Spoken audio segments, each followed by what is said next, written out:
Hello, this is Hensi Thakkar and you're welcome to the CSR Journal's Evening Bulletin. Tamil Nadu Chief Minister Joseph Vijay expanded his cabinet with 23 more ministers taking oath. Congress joined the TVK-led government after 59 years out of power in the state. With this expansion, the cabinet strength has reached 33, including 2 Congress ministers. A purported viral audio clip has intensified the Twisha Sharma case, with Samarth Singh's mother allegedly defending questions over her daughter-in-law's past relationships.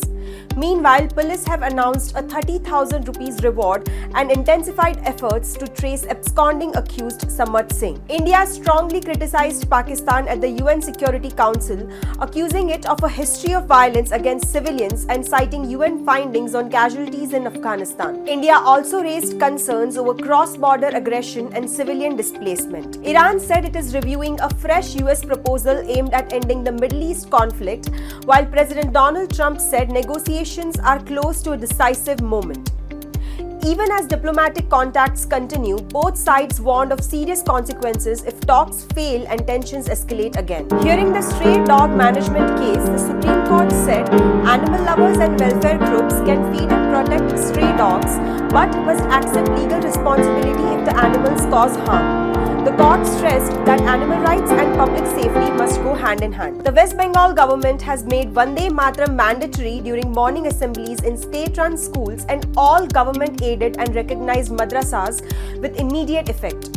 The order follows the Union Home Ministry's directive marking 150 years of the national song and comes amid questions over whether existing assembly songs will continue. PM Modi will chair a meeting of the Union Council of Ministers to review ministry performance, policy outcomes and future priorities. Discussions are also expected on reforms, governance, delivery and the economic impact of the ongoing West Asia crisis. Delhi High Court reserved its order on Raghav Chadda's plea against alleged AI-generated deepfakes and manipulated content.